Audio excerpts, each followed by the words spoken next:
Bismillahirrahmanirrahim. Viewers, you are watching Bisaat and I'm Shakeel, I'm Ramay.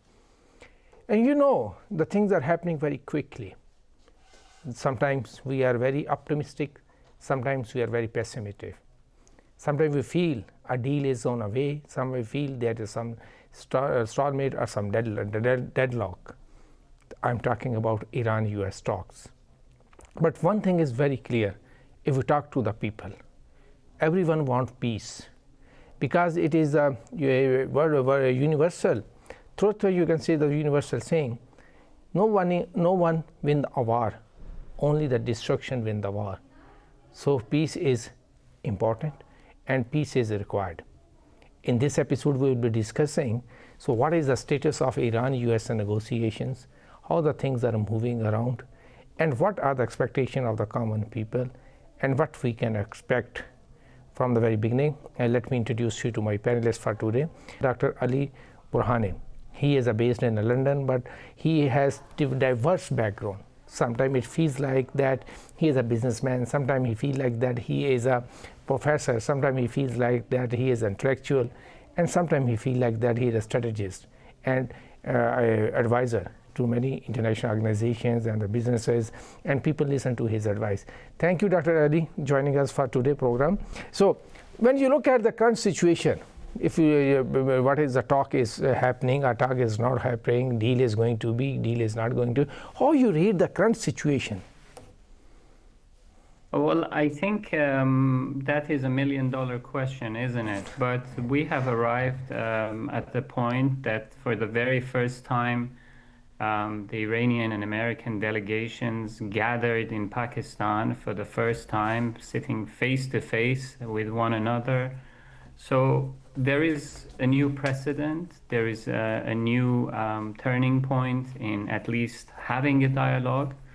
But I think the core issues at heart still remain somewhat across the bridge that is very hard to pass, and a chasm that has been built up as a decades long of mistrust between the two countries, and obviously very much amplified during the past 2 terms of President Trump in his first term by walking out of JCPOA and by attacking Iran so-called preemptively twice.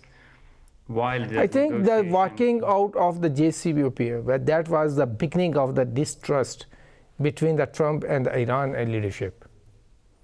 Yes, I think the distrust runs deeper, but that was obviously a major turning point. But to top that up, the attacks on Iran last June in the middle of negotiations and this February have shaken any left doubt in Iran that, you know, United States is not necessarily looking for a negotiated outcome, but a capitulation outcome from Iran.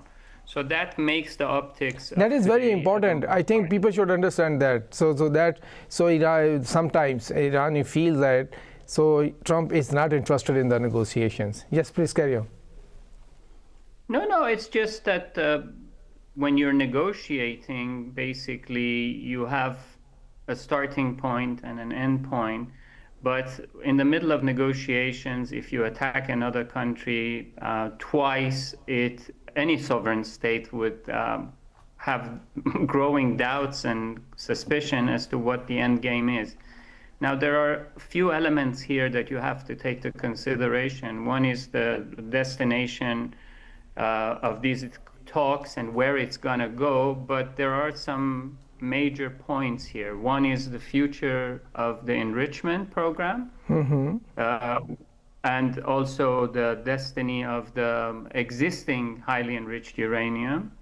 Then it's the missiles program. Then it's regional alliances and relationships of Iran and the various forces from Yemen to Lebanon and Iraq.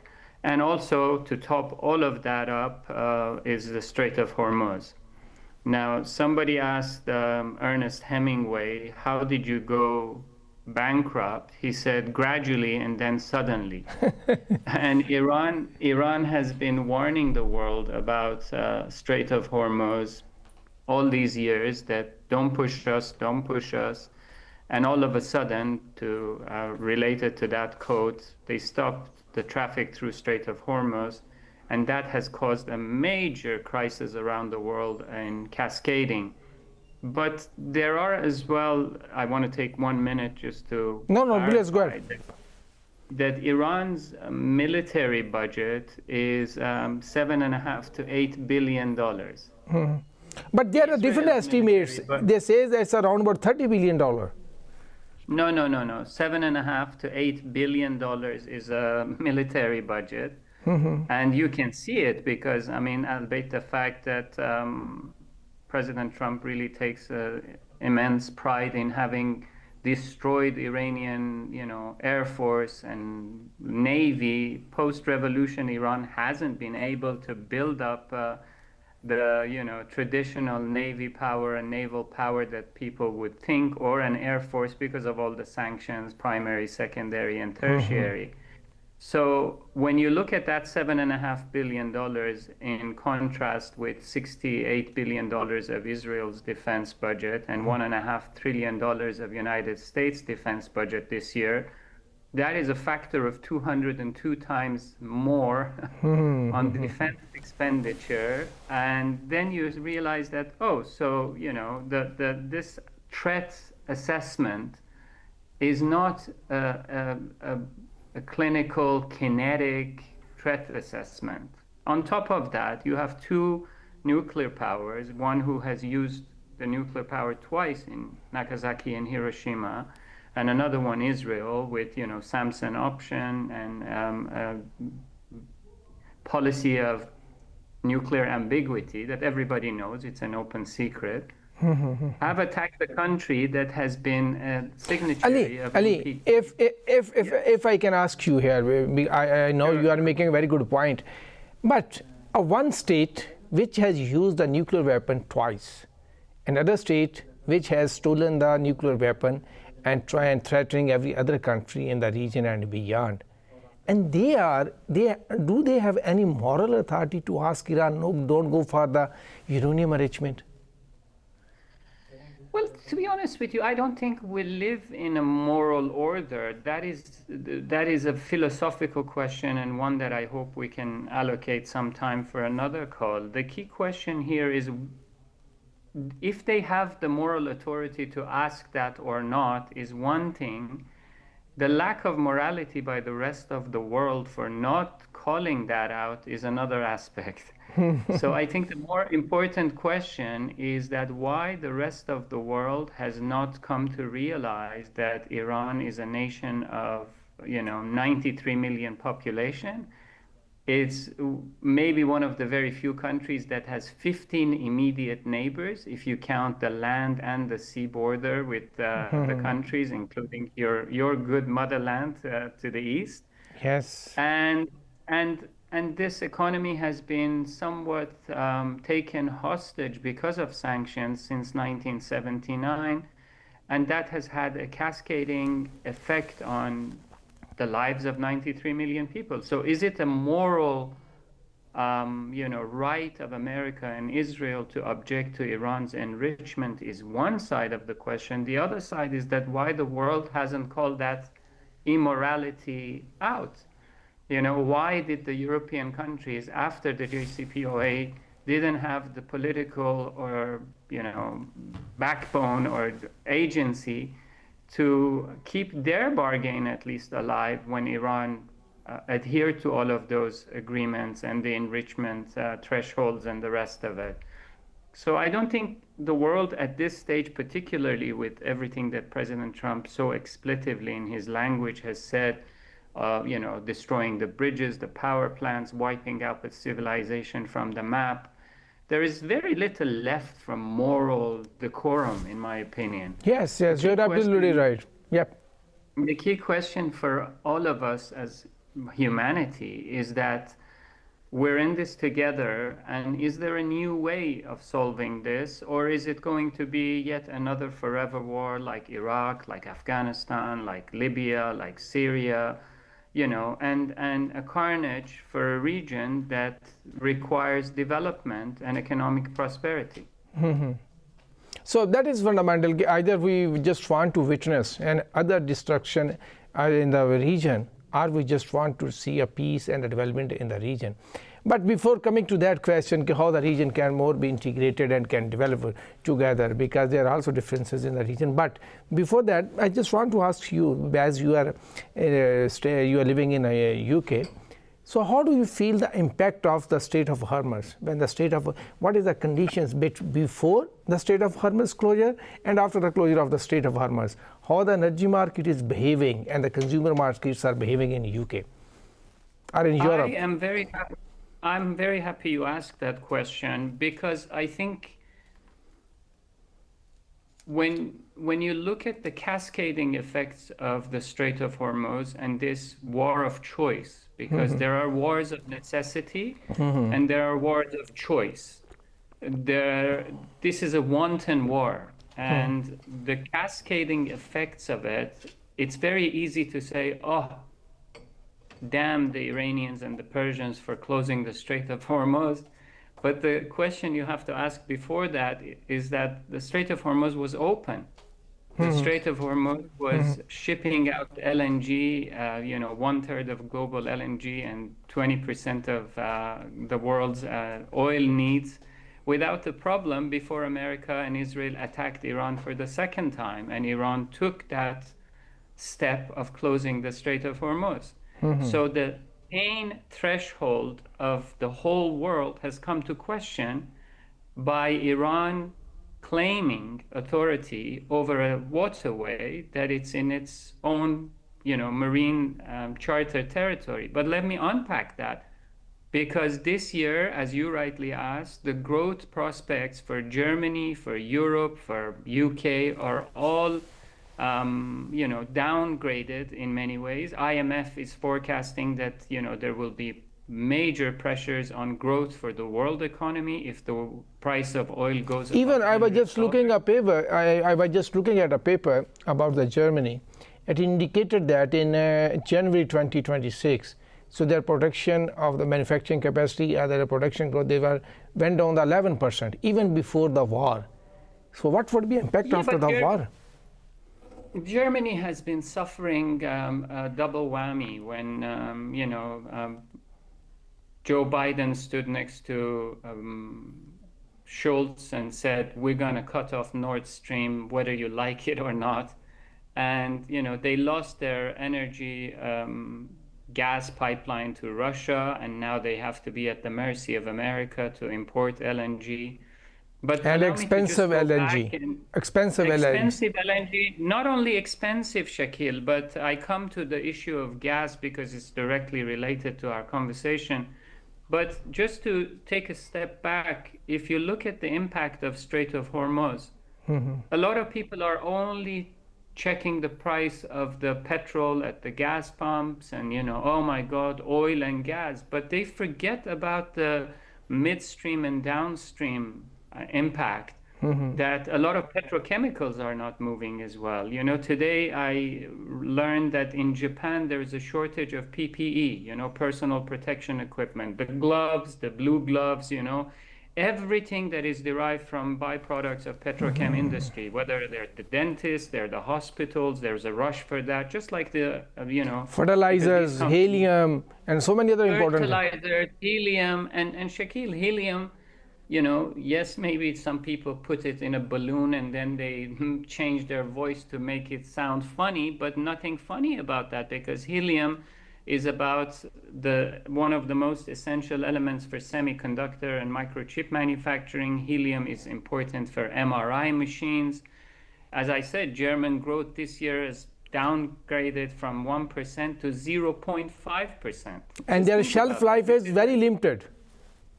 Yes, but think about Germany as the growth economic growth engine for Europe, growing at 0.5% if it does. So the cascading effect of Iran and this war that was unnecessary are reflecting themselves in jet fuel. There's a shortage of jet fuel in Europe. That means many of the airlines have to ground their aircraft once this happens. And then there's, pressures on the infrastructure, on manpower, on the leases of many of these engines and aircrafts. You have the luxury segment that has been almost, dumbfounded because Dubai and the GCC were the hubnubs of luxury sector. The tourism has flattened. So the cascading effects of Iran and Strait of Hormuz are in Act One, in my opinion. This is just the beginning. Iran is not going to open up Strait of Hormuz if America continues with the blockade. And, one would think that who would need nuclear nukes when you have a noose around Strait of Hormuz? So I don't think they will relent on what they have learned. And the reality is that, there's a lot of excitement that, we will build a pipeline from east to west from oil of Saudi Arabia. But you cannot put LNG into the oil pipelines or to any pipeline. You cannot put sulfur and fertilizers to the pipelines, So this has to come into an arrangement that would secure Iran's terms and, of course, the counterparties of the deal, but not to be another ceasefire. I don't think Iran will settle for just another ceasefire and remain under sanctions just to be attacked by United States and Israel in 12 or 18 months. Before that, we go for a short break. I just want to quickly ask you, the first question I was asking you, what is the impact on the consumer markets in the UK? One thing. And second question, maybe we discuss in the second part, what is the impact on the Iranian markets? Because that is the elements we are missing altogether in our discussion. But first, what is the impact on the UK markets?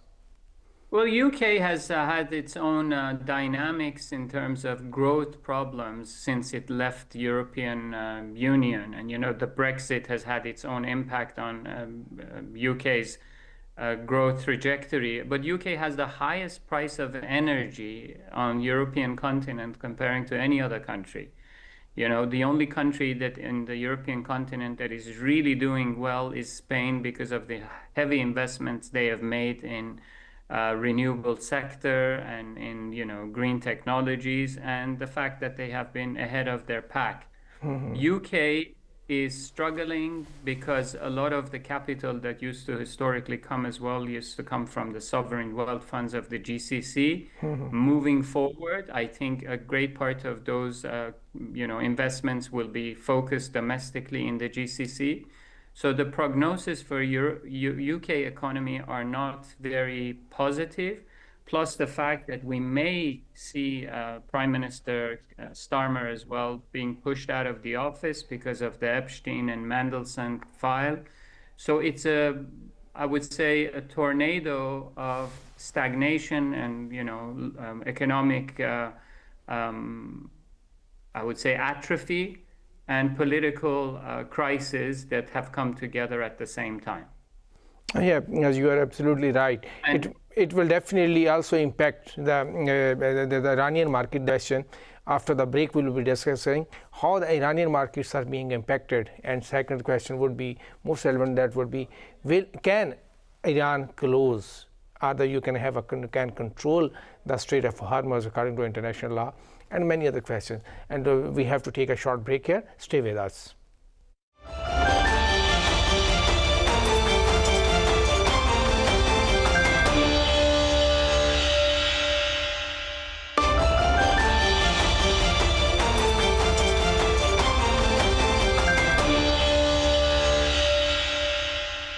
Welcome back, viewers. We were discussing about what would be the impact of the Strait of Hormuz and what is the status of the negotiations between Iran and the US. And we have been joined by Ali Burhani. He is a well-known strategist and the scholar. He has a dual background. He is staying in London, but he is also he has roots in the Iran. So Ali, we discussed about the UK markets. So what would be impact on the Iranian markets? Because any war anywhere in the world, the biggest victim of that war would be the people of that country. How do you see the whole Iranian people are being impacted? Well, I think Iranians have been in a state of shock because the economic problems of Iran are nothing new. I mean, I always joke and say I would be very curious to see how any of the European nations from the so-called advanced G7 economies will survive the same draconian sanctions that Iran has endured for only 3 to 5 years. I would be very curious to see how UK and, France would perform. You have to add to that in this latest war, many things happened. It wasn't just, the assassination and killing of the supreme leader of Iran. That was one part of it, but the way the Americans and Israelis attacked Iran was unprecedented. From number of universities, from Sharif Technology University, which is the MIT of Iran, from civilian bridges, from Institut Pasteur, which was founded in 1920. That is, a partnership with Institut Pasteur in France, which fights the pandemics, malaria, all of the, I would say, diseases, and at the center of R&D for fighting any contagious diseases was all demolished. You have the bridge on the last day of Nowruz. So it was unprecedented. Historical sites like Gulistan Palace, the school the first 2 days, the first day, and a double tap in Minab. So this wasn't a normal military strike just on a few, military assets. I mean, the fuel depots, Shakeel, that they hit in Tehran, there was an acid rain the morning after. The city was black the morning after. So you have to take into consideration the social, economic on one side, but mental impact and psychological impact of this war. And it will continue. It will not end with the war. Of course. And then all of the threats, that we will wipe your civilization off of the map and the language. Actually, when they attack your university, when they attack your schools, when they attack your research centers, they are wiping out your civilization, because these are the key indicators of any civilization to build and sustain. You're absolutely right. I think culture is one of, I write, as you know, very, I would say, frequently on my Substack column, Futurely, which you can see on the screen as well. And recently I wrote as well a piece about the cultural sites that, these don't belong to Iran. And I said, how do you price Acropolis? How do you price Stonehenge in UK? How do you price Colosseum in Italy, or the Forbidden City in China? There is no price tag for these things. So when America and Israel take pot shots close to some of these sites and they wipe or destroy or endanger them, they're going after the culture of the nation. But I want to go back to your original question about sorry, I just want to add one thing. They are not doing this only in Iran. They are doing this also in Lebanon. Even they are hitting the religious and cultural side of the Christian community in Lebanon. Correct. Yeah, and in Iran, funny you say that. In Iran, they attacked a synagogue, a place of worship for the Jewish community in Tehran. It's mind-boggling, But one thing was very impressive just to read and to watch was the humanity in the midst of all of this, They destroyed some music academies. And then you see the musician sitting in the midst of the rubble playing with his instrument and saying, I pray for peace. There was an image of a professor at Sharif Technology University with a choke almost, sitting in the middle of rubble, connecting and giving lectures online. And then the human chain of parents, families who went around the bridges and created a human chain around bridges and power plants. So despite the fact that the currency is tanking by the hour, devalued, of course, due to all of the sanctions and the latest round against dollar, despite the problems there, and they went, by the way, America and Israel have been progressively, proactively, almost destroying all of the police stations in a city of 15 million population in Tehran. And from my discussions with people on the ground, there have been one of the lowest times of robbery and and break-ins into houses, which tells you a lot about that even that segment of society or the rogue actors have behaved, that there is no shortage of food. There is no queue for petrol. There are no sense of citizen quarrel with one another, and people have rallied, which is, from a psychological point of view, very, very interesting to see that humanity has bubbled up. Okay, Ali, you are describing a situation very beautifully, so our people can understand it. But we have other questions I have to ask you, because due to a limitation of time, we have to go Please. for other questions. So please go ahead. Yes, and so when we look at on the other side of the pictures, and one night, so Trump has threatened, so we are going to attack, and mostly people were thinking it would be atomic attack on Iran. At that time, the ceasefire happened, and the negotiations started. How do you see, so in one thing, how do you see the role of Pakistan here to bring the two parties on the table? One thing. Then I will ask you, so what do you expect from the second round? So first, how do you see the role of Pakistan for here? I think Pakistan has evolved. Pakistan is not the Pakistan of 5 years ago. And the reason for that is number of elements. One is that Pakistan's relationship with China has changed the dynamics of Pakistan as just a neighbor, as just a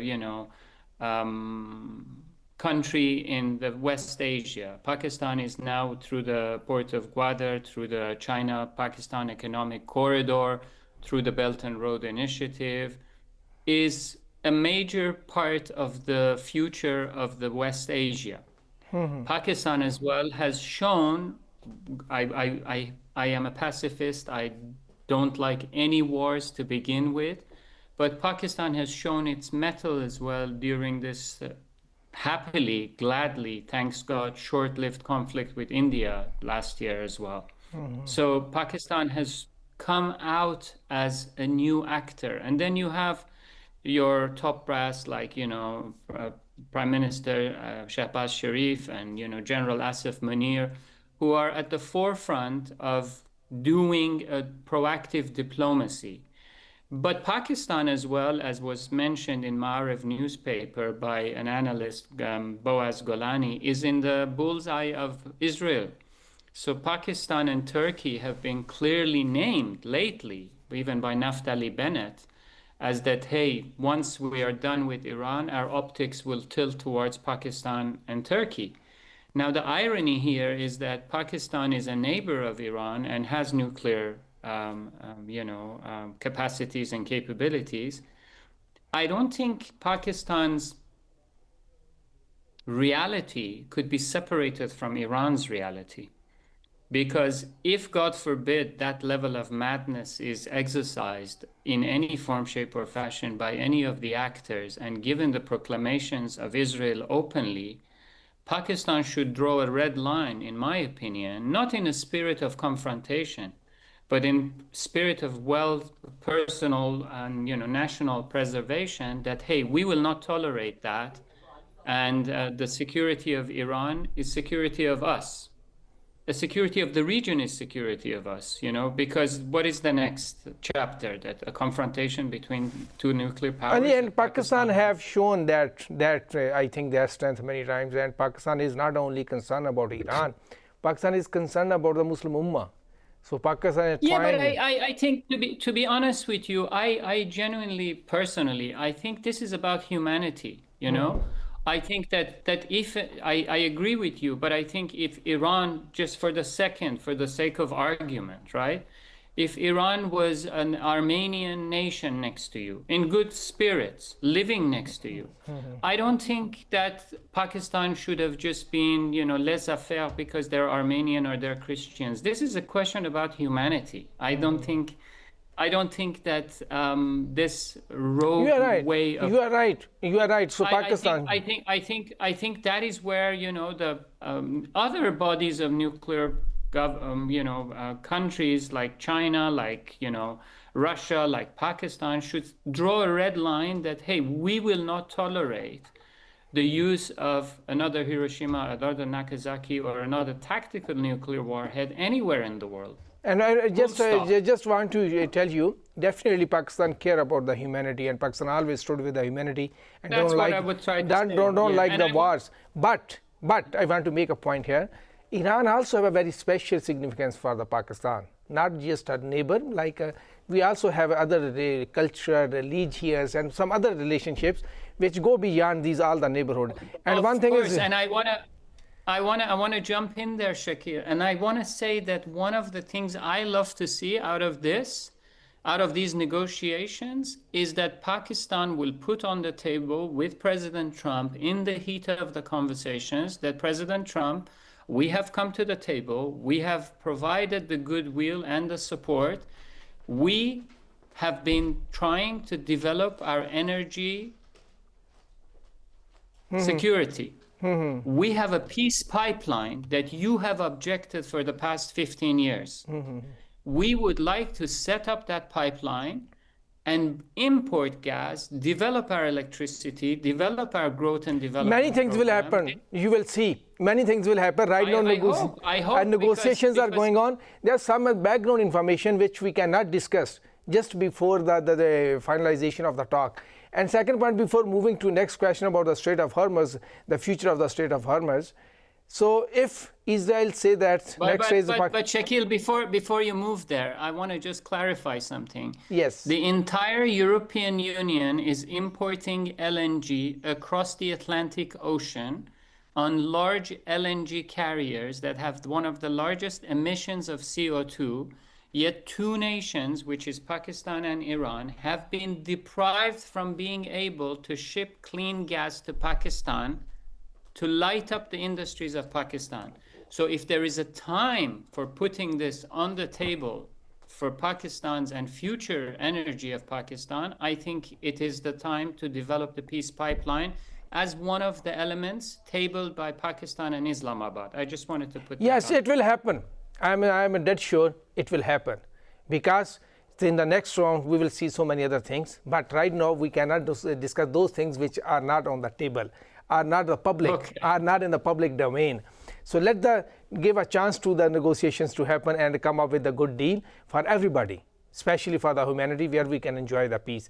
So before coming to the next question of the Strait of Hormuz, I just want to tell you one thing, brother. In Pakistan, we always say, so we are here to fight back the Israel. So our ultimate goal is to fight back the Israel. So we are determined, if Israel try to, we are determined to respond them. And we will do it. And now coming to the Strait of Hormuz, no, there are 2 or 3 sticky points which people are just highlighting. Number one, they're saying it's a uranium enrichment. Somehow we discussed that. Second point was the Lebanon. So Lebanon, the ceasefire that was happened. And third point is the Strait of Hormuz. Because will Iran open it as it was before the war, or China will impose, either Iran will impose some toll on the movements of the ship? What do you think?